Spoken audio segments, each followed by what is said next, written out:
Ahora vamos a pasar a Alfredo Weisblatt. Pues Alfredo es especialista en metodología PROCC y coordinador del departamento clínico y miembro del equipo docente del Centro Marie Langer, y además participa en algunos colectivos y asociaciones de hombres por la igualdad. También ha participado en algunas actividades docentes en el marco de la estrategia GRUSE y nada, esa formación pues ha sido siempre muy bien acogida con mucho éxito y mucho reconocimiento, Alfredo. Ahora os dejo con su ponencia sobre la masculinidad hegemónica, impacto en la salud y bienestar de los hombres. Adelante, Alfredo, te escuchamos. Ahí está. Bueno, muchas gracias. Bueno, quiero agradecerle a María Ángeles la ponencia porque ha facilitado mucho lo que tengo que decir también, ¿no? Como les decía Loli, soy Alfredo, pertenezco al proyecto PROCC y al Centro Marie Langer, que a su vez el Centro Marie Langer pertenece a Men Engage, que tanto Men Engage Europa y Men Engage Iberia, que trabaja, que es un colectivo que trabaja con distintas asociaciones que trabajan el tema de hombres, jóvenes y niños en función de la igualdad de género. Desde el Centro Marie Langer pues venimos trabajando hace mucho tiempo también el tema de género y con hincapié en lo que tiene que ver con la problemática del hombre, ¿no? Yo quisiera poner en principio algunas cosas sobre la mesa como para poder entender desde dónde vamos a hablar, ¿no? Evidentemente, cuando hablamos de género, género es un concepto relacional, ¿no? Es decir, no se puede pensar un género independientemente del otro, ¿no? O sea, no se puede pensar que uno es construido y el otro es natural, ¿no? O es genético, sino que si tenemos que pensar que el género es relacional, estamos hablando de una construcción sociohistórica, ¿no? Como decía María Ángeles, puede variar en el tiempo, de hecho varía en el tiempo, de hecho si es una construcción se puede modificar, ¿no? También como decía, y podemos construir otras cosas. Lo que pasa es que esa construcción tiene algunos determinantes, ¿no? Es decir, dentro de una sociedad determinada, y vamos a ponerle nombre, ¿no? Dentro de lo que es el sistema capitalista patriarcal, todo sistema social va a buscar construir sujetos que sostengan y reproduzcan el sistema, ¿no? Ningún sistema va a tirar piedras contra su propio tejado. Y esto lo hace a partir de lo que se conoce como el imaginario social, ¿no? Desde el imaginario social se van generando mandatos, se van generando guiones que nos están esperando, que nos van construyendo y que son guiones que no están en función de la satisfacción de las necesidades de las personas, sino que están en función de las necesidades del sistema. Aunque los tomemos como propios, aunque estos guiones los tomemos como que somos nosotros y no tengamos una distancia con esos guiones, pues no son en función de nuestra necesidad. Y por ende, generan mucho malestar. Es decir, si yo estoy haciendo algo o estoy actuando de una manera que teóricamente es lo que tengo que ser, pero que no está en función de mis necesidades, pues es lógico que esto nos genere mucho malestar. Dentro de esta lógica, a ver si ponemos, dentro de esta lógica capitalista patriarcal, yo quisiera señalar algunas cosas que conforman y construyen esta situación. A ver, un momento, que yo me lío mucho con esto. A ver. Bien. Hay tres elementos de la lógica patriarcal que yo quisiera señalar, que de alguna manera María Ángeles ya los mencionó, pero quisiera volver a mencionarlos como para poder encuadrar la situación. Es decir, hay tres cosas que nos parecen importantes. Una es que la lógica patriarcal es una lógica atributiva, es decir, que otorga y atribuye los predicados de lo humano a lo masculino.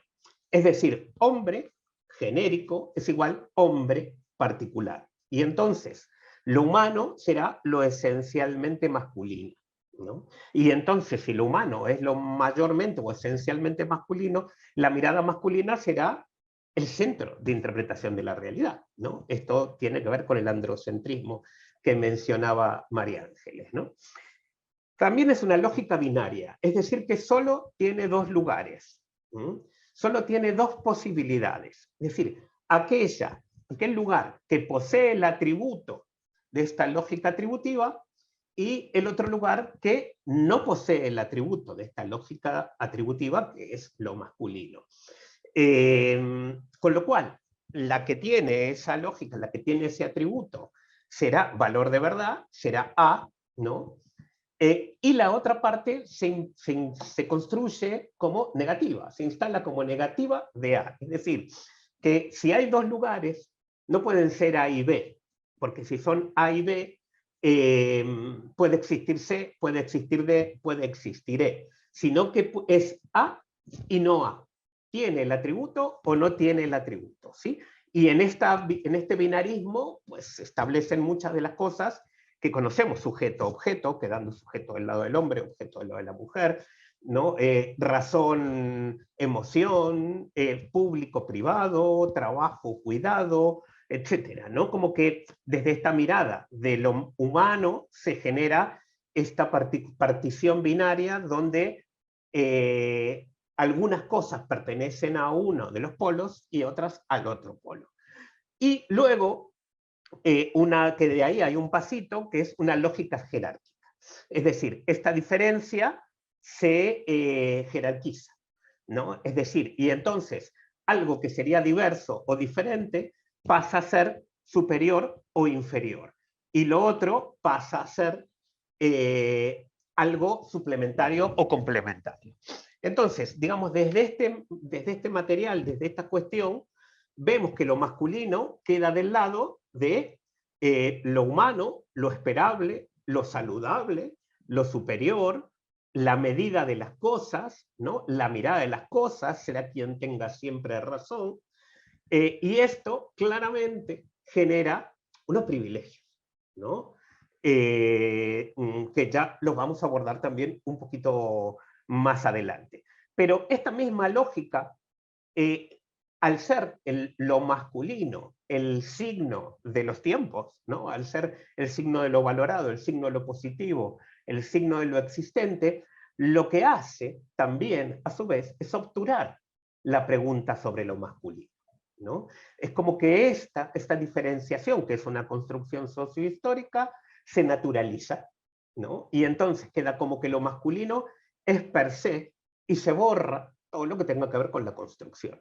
Bourdieu, que es un sociólogo francés, decía, para alabar a un hombre basta con decirle una sola cosa, es todo un hombre, ¿no? Es decir, porque ser hombre va con todo un paquete. Y sin embargo, también, digamos, esto tiene una contradicción muy grande, porque si es algo que es natural y es algo que no es cuestionable, ¿por qué siempre la masculinidad es algo que está en riesgo de perderse? Entonces, nos parece importante a partir de esta lectura poder pensar qué es, ¿no? Por algo de lo que decía María Ángeles, yo, perdón María Ángeles, pero me monto en lo que tú decías, esto del bienestar del hombre, ¿no? Y que me parece interesante pensar desde esta cuestión qué es lo que dice el hombre cuando dice que se siente bien, ¿no? ¿Qué es lo que dice el hombre cuando dice que tiene un bienestar, ¿no? Cuando tiene, de alguna manera, que sostener todo esto para no perderlo, ¿sí? Esperen, qué lío, desde el principio. Bien, vamos a ver un poquito de la historia de esto, como para meternos luego en lo que hace a la construcción de la masculinidad. Vamos a remitirnos a la revolución industrial. Yo voy a hacer mención de algunas cosas que no voy a desarrollar, pero que después sí quiero enviaros a través de la organización algunos materiales como para que lo podáis desarrollar un poquito más. Pero por cuestiones de tiempo no puedo, ¿no?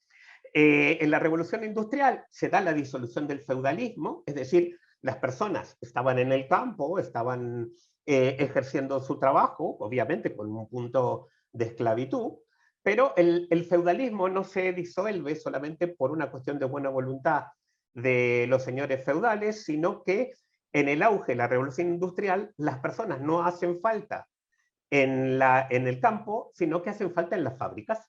Y en las fábricas están en la ciudad.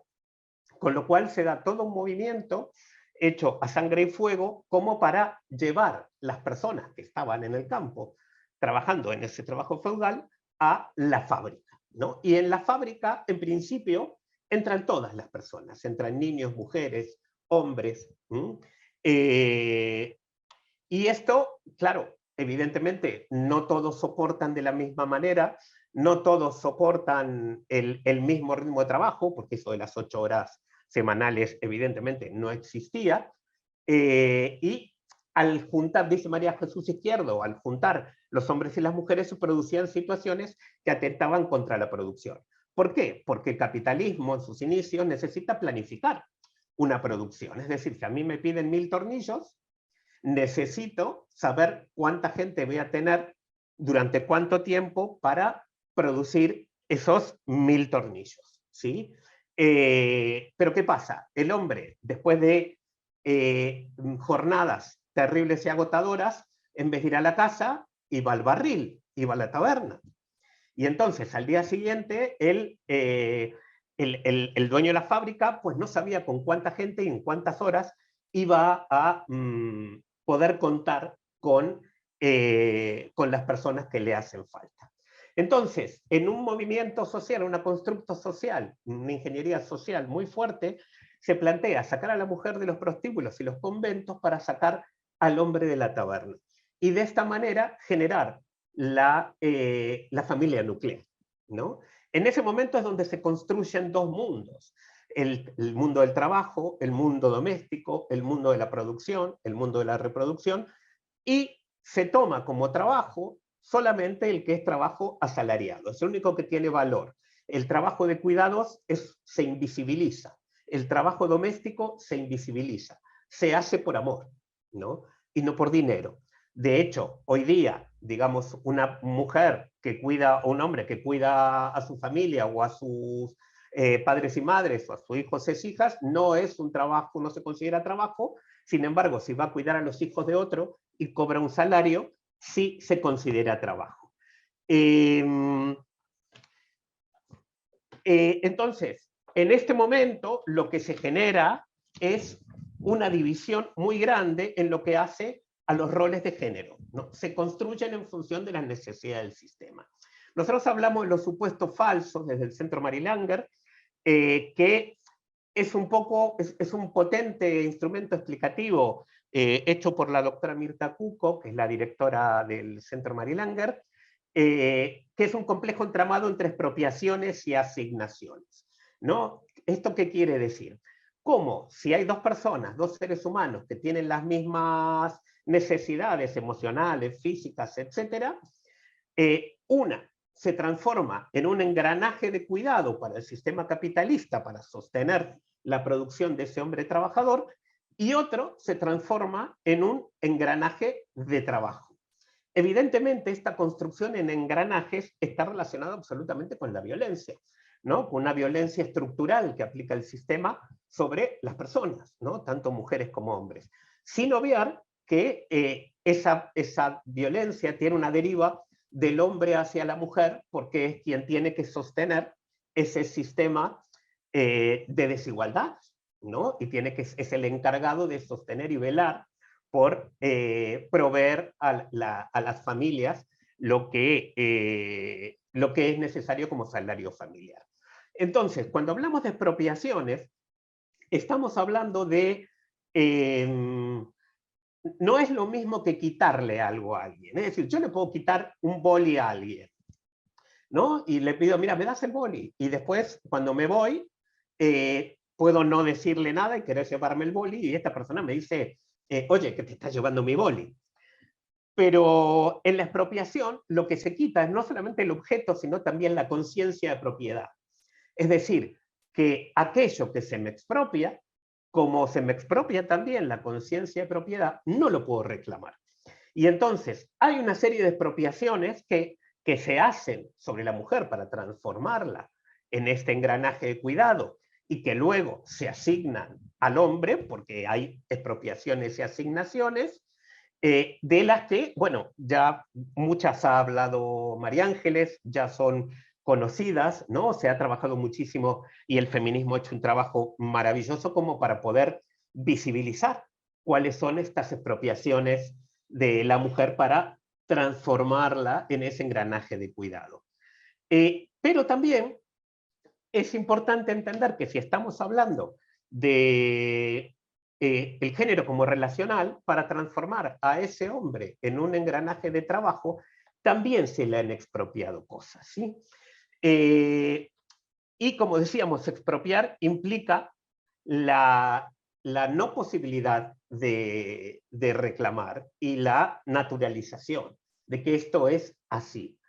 Una de las cosas que se le expropia al hombre desde el sistema social, desde el capitalismo, es la capacidad de aprender. Es decir, el hombre no tiene posibilidad de pensar otro lugar que no sea ese que hablamos desde la construcción de las tres lógicas, ¿no? Es decir, está naturalizado. Quien es privilegiado no tiene conciencia de sus privilegios, ¿no? Es como que hay que trabajar como para darse cuenta de eso, porque está naturalizado, ¿no? El hombre no puede decir no sé. No puede preguntar, muchas veces pasa que uno va por la calle o va con el coche o lo que fuera y dice, oye, ¿por qué no preguntamos? Y dice, no, no, yo sé, ¿no? Como que es como que tiene que saber todo, ¿no? El hombre siempre desde esa cuestión del hombre, desde la homomensura, el androcentrismo, el hombre tiene que poder todo, tiene que saber todo, tiene que ser invulnerable, no puede fallar, siempre tiene que dar el do de pecho, ¿no? Y entonces no es capaz de poder pensar en otro lugar, ¿sí? Otra expropiación que se hace en la subjetividad masculina para transformarlo en este engranaje de trabajo es el de la paternidad, ¿no? Fíjense que estamos hablando de cosas que se le expropian al hombre, pero podemos pensar se le asignan en un segundo momento a la mujer, ¿no? Es decir, en los grupos de hombres aparecen cosas como en la persona que dice, yo lo tengo claro, si me quedo sin trabajo o no puedo, no tengo ingresos, pues robo un banco, aunque pase 8 años en la cárcel sin ver a mi familia, ¿no? Pero a mi familia no le va a faltar nada. Y entonces otros hombres le decían, ¿cómo no le va a faltar nada? Le falta el padre, ¿no? Pero en ese lugar de la construcción del hombre como trabajador, también está esta cuestión del hombre como proveedor. El hombre como pater familia, el hombre como padre, la función básica que tiene que cumplir es el de proveedor y no el de una presencia emocionada, el de una presencia real en función de la paternidad, ¿no? Había, por ejemplo, otro hombre que contaba entre lágrimas que decía, el otro día mi hijo, una persona de 70 años, el otro día un hijo de 30 años me dijo, papá, ¿por qué no tengo recuerdos de haber hecho cosas contigo durante la infancia? Y él decía, es que yo estaba trabajando, ¿no? O sea, el trabajo ocupa todo lo que tiene que ver con la subjetividad masculina, ¿no? Se juega en la identidad, en ese ser trabajador, creado y generado a partir de las necesidades de un sistema social, ¿no?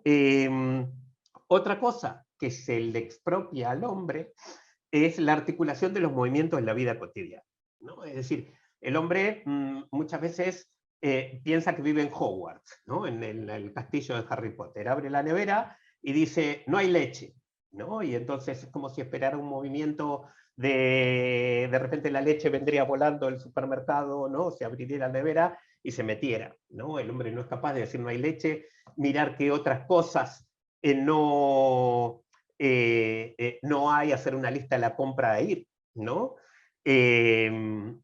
Claro que esto hace que a lo mejor no pueda elegir qué es lo que va a comer, ¿no? Porque queda, es un dependiente funcional, ¿no? En relación a esto. También, digamos, el tema de la carga mental está en esto. El hombre colabora ¿no? El hombre se siente muchas veces reclamado a hacer algo, ¿no? Si yo ayudo, ¿no? O me hubieras dicho, ¿no? Que hace falta que hiciera esto. ¿Y por qué hay que decir?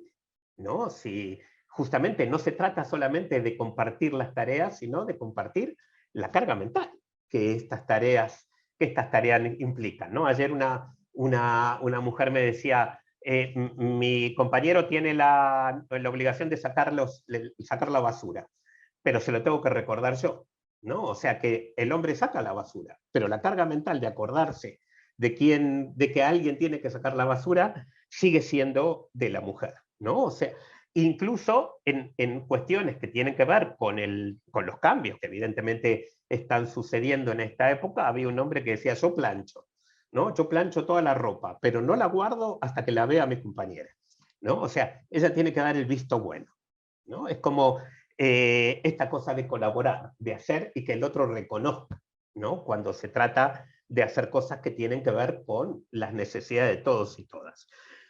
Otra cosa que existe como expropiación en la subjetividad masculina es la conexión y expresión de los sentimientos, ¿no? Es decir, al hombre le cuesta conectar y expresar los sentimientos, porque los sentimientos están relacionados con la debilidad, los sentimientos están relacionados con lo femenino, los sentimientos son algo que el hombre no se puede permitir, ¿no? Y entonces, muchas veces el hombre llega a casa, llega con una cara de enfado, de malestar, y entonces el compañero o la compañera le pregunta, ¿qué te pasa? ¿No? Y el hombre dice, nada, no me pasa nada.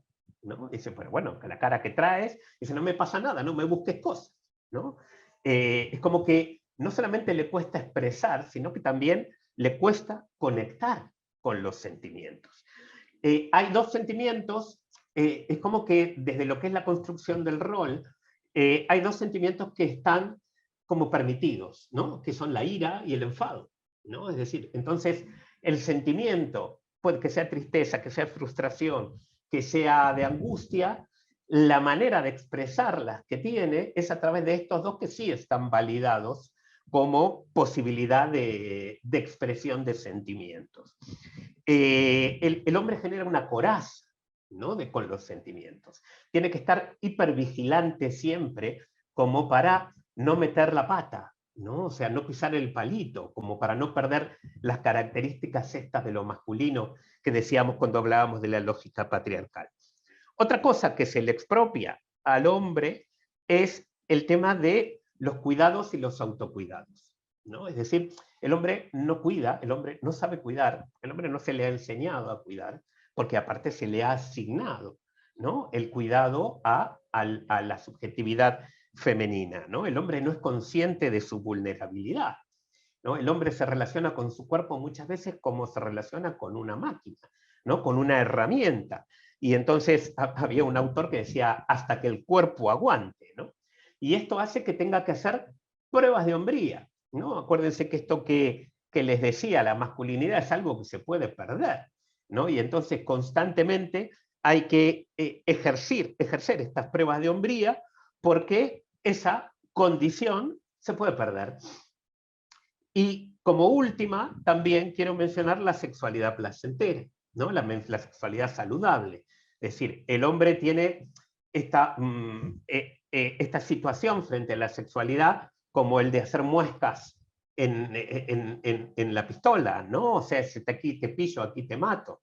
Es como que el hombre no es capaz de pensar que la sexualidad es algo que él puede hacer o que él puede fomentar y no solamente sentir que tiene la otra persona tiene la obligación de brindar, ¿no? En un grupo de hombres había un hombre que decía, bueno, yo lo tengo claro, ¿no? Yo llego a casa y le pregunto, Pepi, ¿hoy toca o no toca? Si Pepi me dice toca, yo me ducho, me baño, me preparo y esa noche toca. Si Pepi me dice no toca, pues agarro el periódico, me meto en la cama y me voy a dormir, ¿no? Es decir, como era incapaz de pensar, y que bueno, ¿qué puedes hacer tú para que Pepi diga, toca?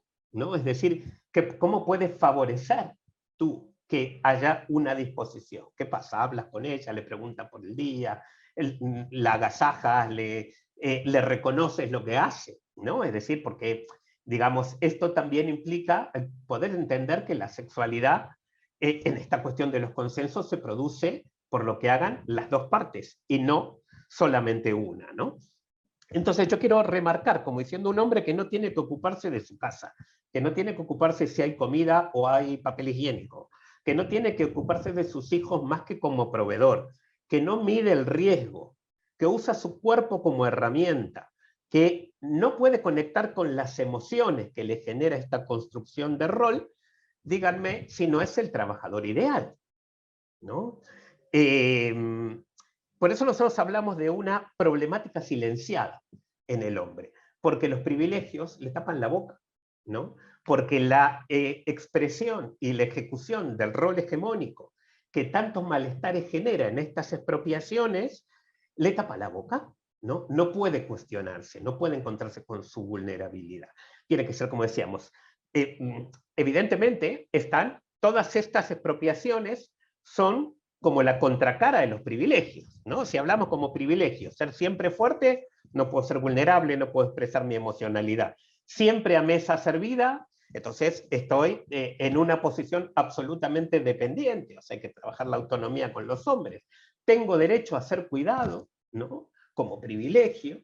También es la dificultad de poder cuidarse uno y cuidar a las demás personas. Siempre tengo la razón, ¿no? Como privilegio, siempre se entroniza o se da la posibilidad de entender que lo masculino siempre está más cerca de la razón que lo femenino, ¿no? Tener los hijos cuidados y tener el derecho al ejercicio sexual son privilegios. Pero lo que a nosotros nos interesa mostrar es que los privilegios y las expropiaciones, los privilegios y los malestares, los privilegios y los costos de la masculinidad hegemónica son dos caras de la misma moneda. Para que el hombre pueda recuperar lo expropiado, para que el hombre pueda ser una persona más entera, lo que tiene que hacer es que recuperar esas expropiaciones. Pero para poder recuperar lo expropiado, está claro que tiene que dejar los privilegios. No se pueden las dos cosas, ¿no? Es decir, y por eso también es una falsa antinomia plantear, bueno, trabajamos con los malestares y los costos o trabajamos con los privilegios. Hay que trabajar con los dos. Hay que trabajar con las dos cosas que están jugándose. No sirve de nada trabajar con hombres y poner una tirita, ¿no? Que lloren, que se abracen, ¿no? Que puedan expresar los sentimientos, etcétera. Si lo hacemos solamente eso, como tampoco sirve de nada decir tú lo que tienes que hacer es esto, porque no estamos trabajando nada de lo que implica la tensión entre los malestares y los privilegios. El hombre tiene que soltar los privilegios, pero tiene que trabajar cosas para soltar los privilegios. Entonces, para nosotros es importante el trabajo con la masculinidad, pero un trabajo con la masculinidad que cuestione los sistemas de dominación, ¿no? Que cuestione la lógica capitalista y patriarcal.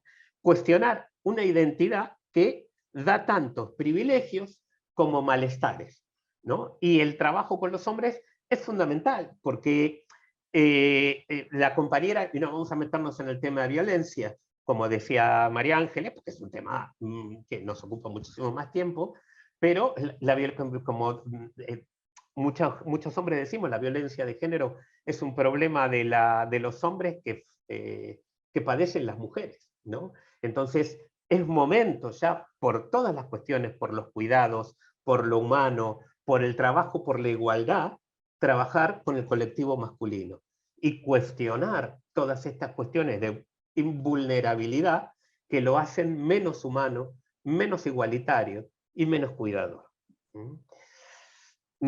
Hasta aquí lo que puedo aportarles hoy. Muchísimas gracias. Muchísimas gracias, Alfredo. Pues la verdad es que el constructo social de género, históricamente trabajando esa masculinidad, ha hecho que perdamos tanto hombres como mujeres, ¿no? Entonces, bueno, yo creo que nos tenemos que plantear la reflexión de qué podemos hacer para ganar los dos, para que hombres y mujeres ganen, ¿no? y puedan equilibrar esos privilegios y esas desventajas en su favor, en favor de los dos. Entonces, bueno, creo que esa reflexión se queda ahí. También es verdad que eso es lo que intentamos hacer a través de los grupos socioeducativos, GRUSE, tanto de hombres